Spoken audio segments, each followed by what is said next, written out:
अखंड भारत क्या है? ईरान से मलेशिया तक फैला अखंड भारत कैसे टूटा? क्या था अखंड भारत का इतिहास? आज हम इस वीडियो में अखंड भारत की वे बातें जानेंगे जो कोई कभी नहीं करता। भारत में रहने वाले हिंदुत्ववादी हमेशा अपने गौरवान्वित इतिहास को याद करते हुए अखंड भारत की परिकल्पना करते हैं। वही अखंड भारत जो कभी उत्तर पश्चिमी में ईरान से दक्षिण पूर्व में मलेशिया के आगे तक फैला हुआ था। वही अखंड भारत जो सदियों पहले अमेरिका, ऑस्ट्रेलिया जैसे देशों जितना विशाल और धनवान हुआ करता था। वही अखंड भारत जिसका नक्शा नए संसद भवन में दर्शाया गया है। नए संसद भवन में बने अखंड भारत के चित्र से ही नेपाल, बांग्लादेश और पाकिस्तान जैसे देशों के सीने में सांप लौटने लगा। ये देश मानने को तैयार ही नहीं है कि ये नए देश कभी भारत का हिस्सा हुआ करते थे। इस नक्शे को देखकर चीन की भीख में पलने वाला पाकिस्तान भारत को विस्तारवादी कह रहा है। भारत के एहसानों दबे नेपाल ने भी बदला लेने के लिए अपने संसद में ग्रेटर नेपाल का नक्शा लगा दिया और एहसान फरामोश बांग्लादेश की तो इतनी मजाल हो गई कि वो इस अखंड भारत के नक्शे को लेकर भारत से ही स्पष्टीकरण मांगने की जरूरत कर रहा है। तो चलो आज उस नक्शे की सच्चाई जानते हैं कि क्या वो अखंड भारत का नक्शा है या नहीं। तो इस नक्शे को लेकर भारत सरकार ने खुद एक तर्क दिया है कि यह राजनीतिक नहीं, सांस्कृतिक नक्शा है जो मौर्य काल के पराक्रमी सम्राट अशोक के साम्राज्य को दर्शाता है। इस नक्शे में पाकिस्तान, नेपाल, बांग्लादेश, भूटान, म्यांमार, अफगानिस्तान का कुछ हिस्सा दिखाया गया है। अखंड भारत का इतिहास। अखंड भारत का असली नाम भारतवर्ष है। इसे आर्यवर्त और जम्बूद्वीप भी कहा जाता है। वायु पुराण में आर्यवर्त से जुड़ा एक मंत्र है, जम्बू द्वीपे भरतखंडे आर्यवर्त देशांतर्गत है। आप दुनिया के 7 महाद्वीपों के मॉडर्न नाम एशिया, यूरोप, ऑस्ट्रेलिया, उत्तरी अमेरिका, दक्षिणी अमेरिका, अंटार्कटिका और अफ्रीका जानते हैं, लेकिन हजारों साल पहले ही भारत के ऋषियों द्वारा लिखे गए पुराणों में पहले ही दुनिया के 7 महाद्वीपों का नाम नक्शे के साथ उल्लेखित किया गया है, जिनका नाम जम्बू, प्लक्स, सालमल, कुश, क्रोंच, शाक और पुष्कर था। ये भारत के ऋषियों द्वारा लिखे गए वो सबूत है जिन्हें ब्रिटिश से लेकर मुगलों तक आज तक कोई नहीं मिटा पाया और न ही मिटा पाएगा। भारतवर्ष क्या है? सनातनी पुराणों में 7 महाद्वीपों का जिक्र मिलता है, जिसमें पृथ्वी के मध्य में बने जम्बूद्वीप का उल्लेख है। जम्बूद्वीप के अंदर भारतवर्ष आता है, जिसमें पारस यानी आज के समय का Iran, Afghanistan, Pakistan, Hindustan, Nepal, Tibet, Bhutan, Myanmar, Sri Lanka, Maldives, Thailand, Malaysia, Indonesia, Cambodia, Vietnam, Laos जैसे देश थे। अब आर्यवर्त क्या है? जम्बूद्वीप के अंदर भारतवर्ष और भारतवर्ष के अंदर हिंदुस्तान जो हिमालय से लेकर दक्षिणी सागर तक फैला है और इसी के उत्तरी भाग को कहते हैं आर्यवर्त। आर्यवर्त का विस्तार काबुल के कुंभा नदी से गंगा नदी तक रहा। वायु पुराण के 31 से 37 और 38वें अध्याय में एक श्लोक मिलता है जिसे आप पढ़ रहे हो।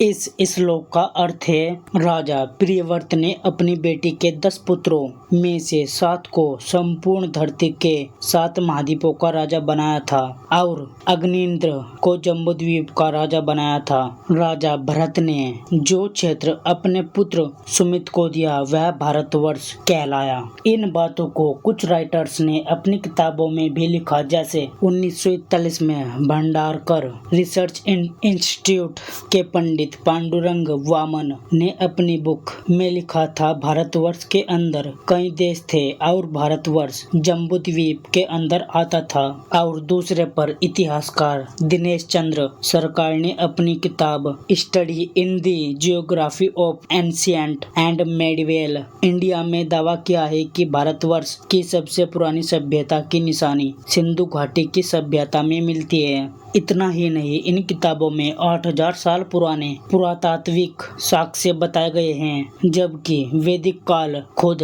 3500 साल पुराना है। यानी भारतवर्ष की स्थापना वैदिक काल से पहले हुई थी। समय के साथ भारतवर्ष कई खंडों में बट गया और कई बार सम्राटों ने इसे पुनः जोड़ने का प्रयास किया है। इस वीडियो में अब तक आपने जाना अखंड भारत का इतिहास, भारतवर्ष क्या है और आर्यवर्त क्या है। अब आगे आप जानोगे कि अखंड भारत क्या है। भारत देश कई बार विभाजित हुआ। प्राचीन काल में सम्राटों द्वारा तो आजादी के पहले अंग्रेजों और आजादी के बाद नाकारा सरकारों के द्वारा अखंड भारत में आने वाले देश Iran, Afghanistan, Pakistan, Nepal, Bhutan, Tibet, Myanmar, Bangladesh, Sri Lanka, Thailand, Cambodia, Malaysia और इंडोनेशिया तक था। गुप्त वंश के बाद भारत खंड खंड होता गया और Iran, Tibet, Thailand, Cambodia, Malaysia और इंडोनेशिया अलग होते गए। भारत सिर्फ अफगानिस्तान, पाकिस्तान, नेपाल, भूटान, श्रीलंका, म्यांमार तक सीमित रह गया। इसके बाद कुछ देश भौगोलिक दशा और भाषा के चलते अलग हो गए और इसके बाद अंग्रेजों ने भारत से पाकिस्तान, बांग्लादेश, अफगानिस्तान को अलग कर दिया और आजादी के बाद चीन और पाकिस्तान ने कश्मीर का कुछ हिस्सा हड़प लिया। अखंड भारत किसने बनाया? भारतवर्ष ही अखंड भारत था, जो समय के साथ अलग अलग सम्राटों की राजधानियों में बट गया। लेकिन 321 ईसा पूर्व यानी जीसस क्राइस्ट के जन्म से 321 साल पहले इन बिखरे हुए गणराज्यों को संगठित करने का काम मौर्य साम्राज्य के सम्राट चंद्रगुप्त ने चाणक्य के मार्गदर्शन में किया। फिर 322 बीसी में चंद्रगुप्त मौर्य ने नंद साम्राज्य के राजा घनानंद को पराजित कर अपना साम्राज्य स्थापित किया। फिर चंद्रगुप्त मौर्य ने सिकंदर के कब्जे वाले क्षेत्र को वापस हासिल करने के लिए युद्ध लड़े। 305 बीसी में सिकंदर के सेनापति सेल्यूकस के बीच हुए युद्ध में चंद्रगुप्त की विजय हुई। बाद में सेल्यूकस ने अपनी बेटी हेलेन की शादी करा दी। वहीं राधा कुमुद मुखर्जी की किताब Chandragupta Maurya and his time में लिखा है कि चंद्रगुप्त के बाद उनके बेटे बिंदुसार और पोते सम्राट अशोक ने पूर्व तट पर कलिंग और दक्षिणी तट पर तमिल राज्य तक मौर्य साम्राज्य का विस्तार कर लिया था। मौर्य साम्राज्य पश्चिम में ईरान, पूर्व में बंगाल और उत्तर में कश्मीर से लेकर दक्षिण में तमिल तक फैल गया था। इसे ही अखंड भारत कहा गया।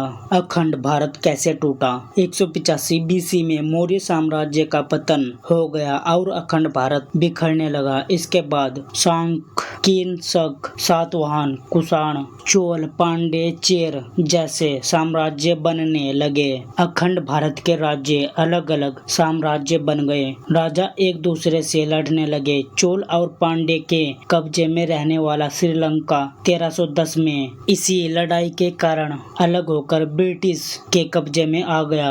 870 ईस्वी में अफगानिस्तान पर अरब सेनापति याकूब एलिस, फिर मुगल और उसके बाद अंग्रेज ने कब्जा कर लिया। 26 मई 1876 को रूस और ब्रिटेन के बीच हुई गडमक संधि के बाद अफगानिस्तान बफर स्टेट बन गया और अखंड भारत से एक और हिस्सा 18 अगस्त 1919 को अलग हो गया।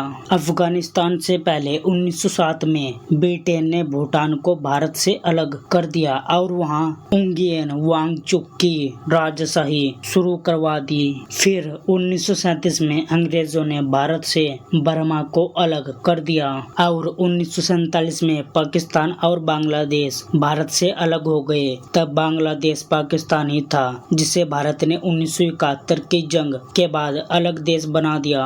अब यदि हम आरएसएस का अखंड भारत देखें तो जिसमें 1924 में जब 11 साल की कालापानी की सजा के बाद विनायक दामोदर सावरकर अंडमान निकोबार की जेल से बाहर आए और अपनी किताब माई ट्रांसपोर्टेशन फॉर लाइफ में अखंड भारत का उल्लेख किया। वीर सावरकर ही अखंड भारत की परिकल्पना को आरएसएस ने अपना अखंड भारत माना। आरएसएस में अखंड भारत के विचारक वीर सावरकर ही माने जाते हैं। 1937 में हिंदू महासभा की 19वीं वर्षगांठ में वीर सावरकर ने कहा था, हिंदुस्तान को अखंड रहना चाहिए। इसमें कश्मीर से रामेश्वरम तक, सिंध से असम तक शामिल है। आरएसएस के मॉडर्न अखंड भारत में पाकिस्तान, बांग्लादेश, अफगानिस्तान, म्यांमार, श्रीलंका और तिब्बत शामिल है। आरएसएस इसे संयुक्त राष्ट्र मानता है, जो हिंदू सांस्कृतिक समानताओं का आधार है। आरएसएस के अखंड भारत के नक्शे में अफगानिस्तान का नाम उपगण स्थान,